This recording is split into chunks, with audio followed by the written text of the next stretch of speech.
First of all, thank you to the Department of Education and Training for actually allowing me to undertake the fellowship. And my name is Katrina Watt, as Wendy mentioned, and I've actually not been in a room where there's been 3 Katrinas, so I'm pretty happy about that. I teach accounting at Sunraysia Institute of TAFE, and I also am a casual teacher at La Trobe University in Mildura. So I thoroughly enjoy teaching international students, and I think I learn as much from them as what they learn from me. So in recent years at SuniTafe, we have experienced a decline in international students, which I found quite disappointing and also quite puzzling. So when I was fortunate enough to receive my ISSI Fellowship, I chose to travel to China, as most of our international students are actually in China.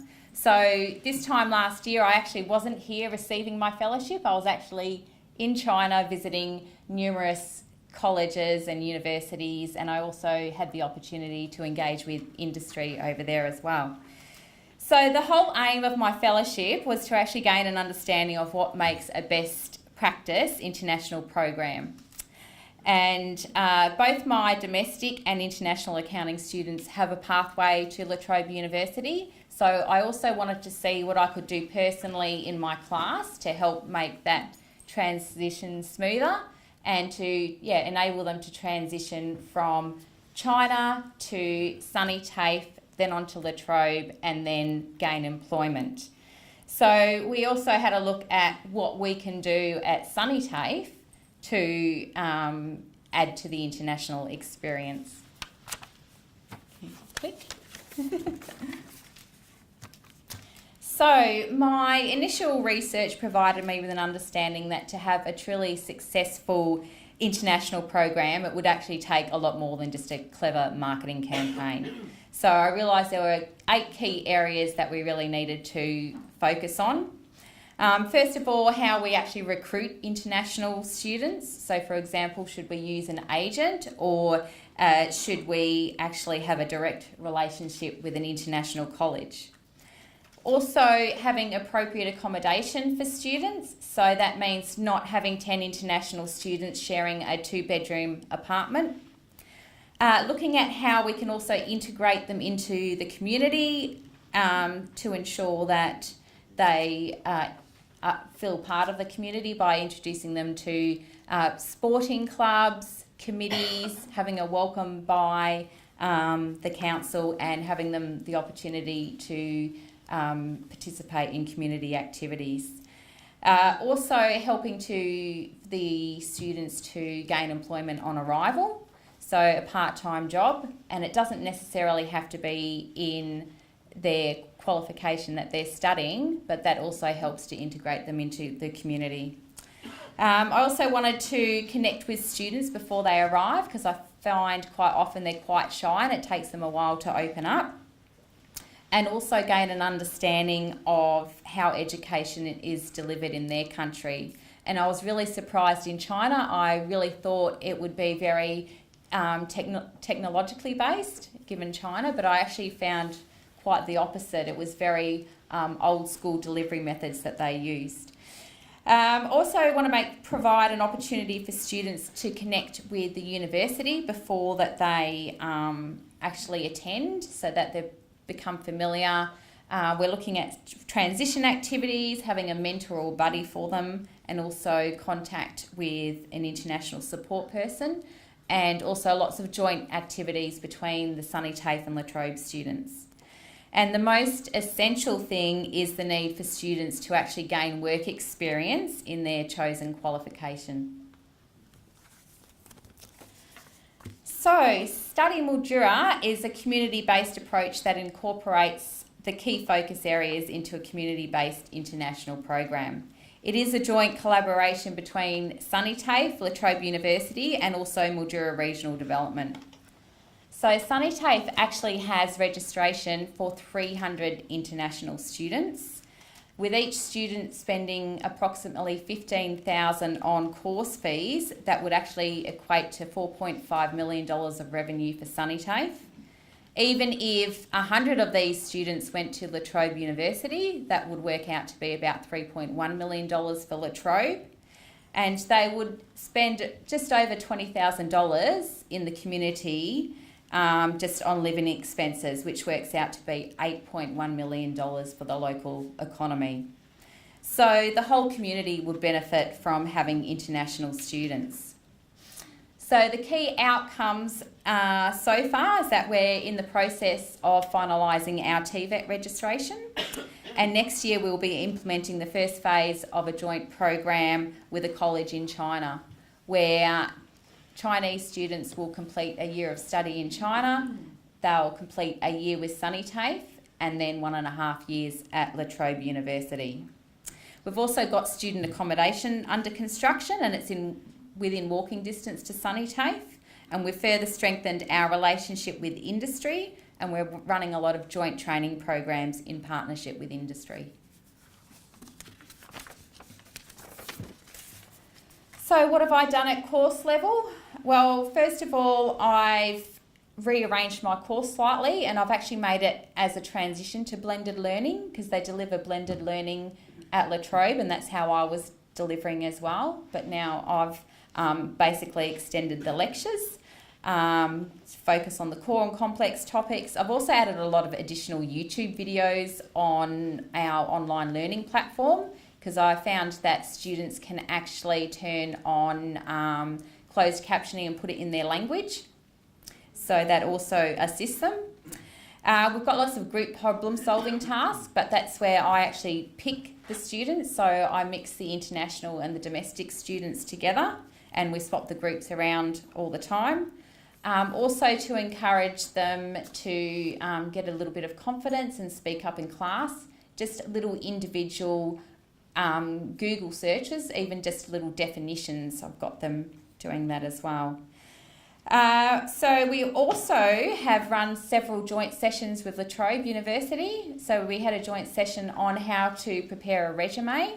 So the students learned what to include and what not to include. We also had followed that up with a session on how to pitch yourself.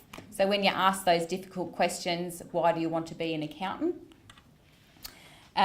We also have run a speed networking event with the local CPA accountants with our La Trobe students, and each of the students got to sit down one-on-one for 10 minutes with an accounting, and it's a bit like speed dating, because then they move on to the next one.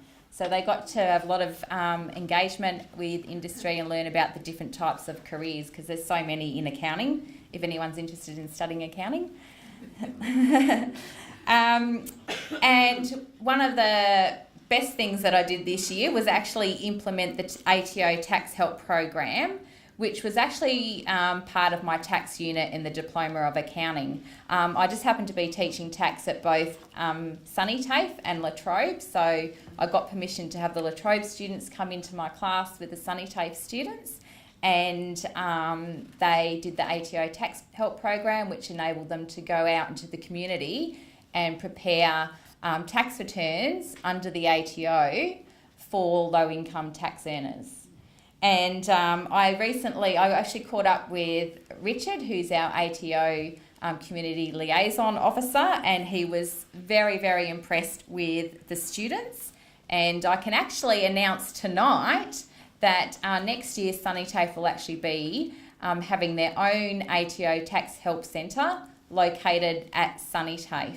So the students will be able to do work experience, and also will be able to assist our students that have part-time jobs actually complete their tax returns for free.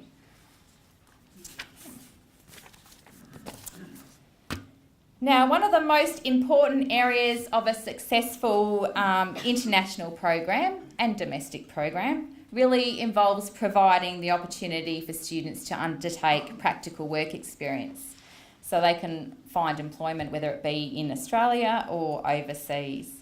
It is quite difficult to do this in regional areas, because a lot of our organisations are small, and the accounting firms are small as well. They don't have they don't have as many staff as the larger firms in the city, And in a small regional town like Mildura, there's big concerns over privacy in the area of public practice because everyone kind of knows everyone or knows of that person. So the accountants actually have concerns about that. But when I was in China, I visited a place called Chengdu Polytechnic, who had the most amazing industry collaboration. So they basically had industry come and set up offices on campus, and students, they would actually pull students from different disciplines to come and work on projects for those particular companies. They also allowed students to open up businesses in the little row of sheds you might be able to see in the photo, so that's student businesses. And they also provided on-campus accounting and finance support. So as much as we would love to have a Google office at SuniTafe, we thought we could just start small scale and start off with a small business incubator centre.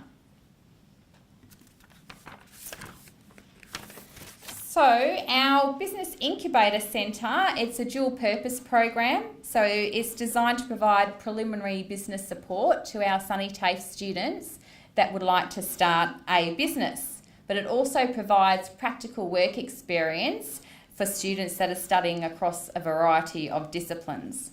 And we've taken the concept out to industry and we've got fantastic support.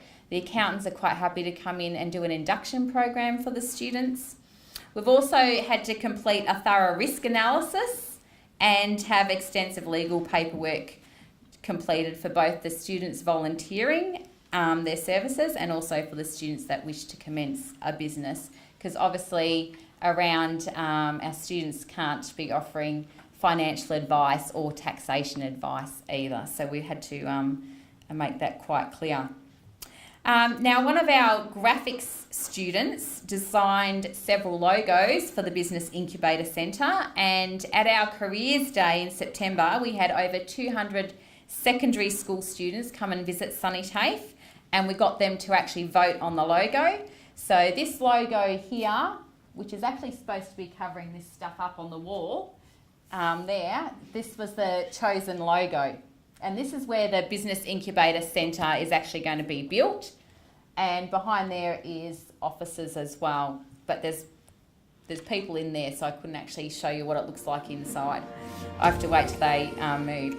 So in the next couple of weeks, we're actually conducting a trial run of the Business Incubator Centre. There's a couple of Diploma of Beauty students that would like to start some home-based businesses. So we're meeting with them to find out what services they would like. We've got accounting and leadership and management. We've got our graphic design students and IT. They're going to set up websites and do their social media and that sort of thing for them. So we're commencing a trial and it'll be fully operational in Term 1 2019. So thank you very much. I have learned a lot.